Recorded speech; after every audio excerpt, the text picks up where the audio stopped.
안녕하세요. 부모TV 시청자 여러분, 반갑습니다. 오늘은 부동산 지역 임장 시 부동산 중개업소 잘 고르는 법에 대해서 좀 알아볼게요.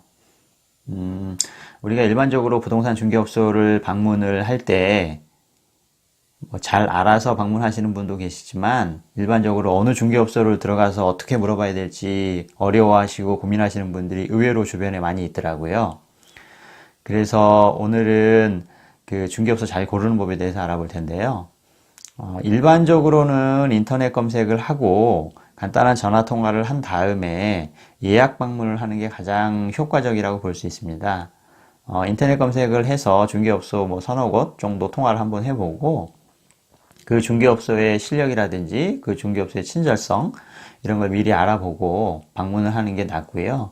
이렇게 예약 방문을 하게 되면 중개업소 측에서는 일반적으로 워킹이라고 부르는 손님, 지나가다가 왔다 갔다 하다 들르는 그 뜨내기 손님보다는 훨씬 더 자세히 또 친절하게 설명해 줄 확률이 많이 있습니다. 그래서 일반적으로는 인터넷 검색을 해서 예약 방문을 해서 방문하는 게 좀 더 낫고요. 그리고 또 경우의 수를 보자면 우리가 일반적으로 투자를 위해서 다른 지역을 방문할 일이 있잖아요. 근데 이제 투자를 위해서 방문할 때 일반적으로 알고 싶은 건 그 지역의 현황이나 개발 계획이나 미래 발전 가능성 이런 걸 좀 알아보려고 하잖아요. 이제 그러할 경우에는 가능한 한 좀 한가해 보이고 입지가 좀 떨어지는 그러한 중개업소를 방문하는 게 좀 낫습니다. 뭐 다들 아시겠지만 바쁜 중개업소는 그렇게 충분하게 긴 시간을 가지고 설명해 줄 시간이 많이 없는 경우가 많이 있거든요. 손님들 때문에. 그래서 이렇게 입지가 좀 떨어지고 좀 한가해 보이는 중개업소를 방문해야 되고요. 또 하나 이렇게 전체적인 지역 현황을 파악하려고 하면은 가능한 한 남자분이 있는 중개업소를 방문하는 게 낫습니다. 남자 사장님이 될 수도 있고요. 남자 직원분이 될 수도 있는데 보통 통상적으로 중개업소에서는 남자 사장님은 매매를 담당하고 여자 실장님은 전월세를 담당하는 경우가 많이 있습니다. 이렇게 현황이나 지역적인 소개를 받고자 할 때는 남자 중개업자, 공인중개사분을 상대하시는 게 낫고요. 또 거꾸로 전월세 같은 경우에 상담을 하고자 할 때는 여자 실장님이나 여자 사장님하고 상담을 하시는 게 좀 낫다고 볼 수 있어요. 또 하나는 우리가 상업지역, 그 상가 밀집 지역에 있는 공인중개사 사무실을 많이 보잖아요. 이제 그런 경우에는 보통 주택 거래보다는 상가만 거래하거나 혹은 상가가 주종목인 경우가 꽤 많이 있습니다. 물론 거기에 있는 중개업소들이 모두 다 상가만 하지는 않지만 일반적으로 그렇다는 거고요. 그래서 우리가 주택을 알아볼 때는 주거 밀집 지역에 들어가서 알아보시는 게 좀 더 효율적일 것 같습니다. 그리고 이렇게 투자를 위해서 전체적인 지역 현황을 파악하는 임장 활동, 부동산 중개업소 방문은 말고요. 실질적인 구매를 위해서 아파트든 상가든 토지든 실질적인 구매를 위해서 방문할 때는 매매나 전월세를 위해서 목 좋은 중개업소에 방문하는 게 무조건 좋습니다. 무조건. 이 목 좋은 중개업소는 자기가 실질적으로 받은 물건이 많이 있어서 그 공동망에 안 올리는 물건을 가지고 있는 경우도 많이 있거든요. 이건 뭐냐면 지역 그 중개업자끼리는 지역 중개업자만 볼 수 있는 공동망을 운영을 합니다. 거기에는 공동중개를 하기 위해서 물건들이 많이 올라와 있는데 일반적으로 그 좋은 물건이라고 생각되는 물건은 중개업자가 공동방에 올리지 않고 자기 혼자만 거래를 하는 경우도 은근히 많이 있거든요. 그럴 경우에는 이 목 좋은 중개업소가 좋은 물건을 가지고 있을 확률이 많이 있습니다. 왜 그러냐면 소비자 입장에서 봤을 때 일반적으로 목이 좋은 횡단보도 앞이나 사거리 코너나 이렇게 목 좋은 부동산에 손님들이 많이 올 거라고 생각을 하기 때문에 물건을 내놓는 분도 그런데 물건을 많이 1순위로 내놓는 경우가 많이 있어요. 그래서 이렇게 물건이 많이 있는 중개업소 입장에서는 소위 말해서 양탈하고 양쪽에서 수수료를 받을 수 있기 때문에 물건을 좀 더 많이 추천해 줄 수 있고 또 좀 더 적극적인 설명을 할 수가 있는 거죠.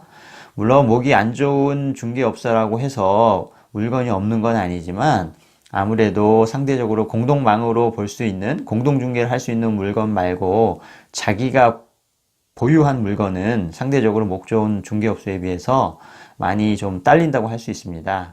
그래서 실질적으로 내가 매매를 할 물건을 찾거나 전월세를 얻을 물건을 찾고자 한다면 꼭 목 좋은 중개업소에 방문을 하시는 게 필요하다고 할 수 있겠습니다. 그리고 우리가 중개업소를 방문하는 이유는 좋은 물건을 찾기 위한 것도 있지만 정보를 많이 얻어내기 위한 것도 있잖아요, 목적이. 그럴 때는 일반적으로 우리가 취해야 될 태도는 너무 모른 척 해서도 안 되고요. 또 너무 많이 아는 척 해서도 안 됩니다. 너무 모른 척을 하면 실질 구매를 위한 결정을 할 사람이 아니라고 생각하는 경향이 있고요.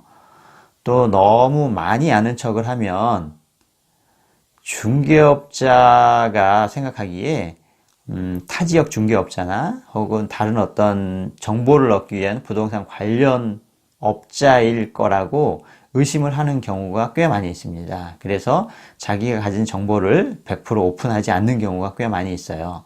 그래서 너무 모른 척 해서도 안 되고 또 너무 많이 아는 척 해서도 안 된다고 볼 수 있고요.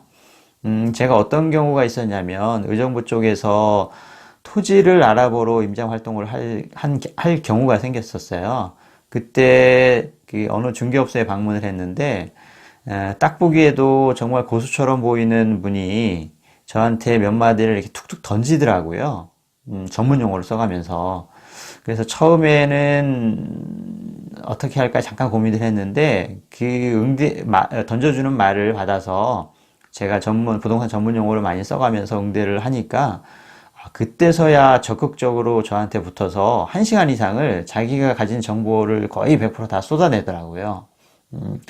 그런 경우에 그 중개업자 입장에서는 실질적으로 토지를 구매할 의사와 의지가 있는 사람이라고 판단을 한 것 같아요. 그래서 여기서 시사하는 바는 뭐냐면 공인중개사의 수준에 맞춰서 응대를 하는 게 맞다고 생각을 합니다. 이건 무슨 말이냐면 공인중개사를 고객으로 상대해야 되는 것 같아요. 고객으로. 공인중개사를 고객으로 상대해서 많은 정보를 얻어내려고 노력을 해야 되는 것 같습니다. 공인중개사 분이 별로 실력이 없고 전문 용어도 많이 알고 있지 않은 것 같은데 내가 너무 잘난 체를 하면요.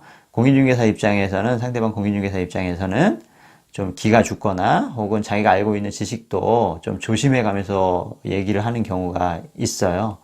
그래서 일반적으로 우리가 중개업소를 방문할 때는 가능하면 좀 모르는 척을 하는 게 기본적으로는 맞고요. 또 상대방에 따라서 조금 아는 체를 하고 상대방 수준에 맞춰줄 필요가 있습니다. 그래야 좀 많은 정보를 얻어낼 수가 있어요. 또 한 가지 경우는 우리가 일반적으로 중개업소를 방문했을 때 경험이 많지 않고 또 잘 모르는 중개업자분들도 은근히 많이 있잖아요.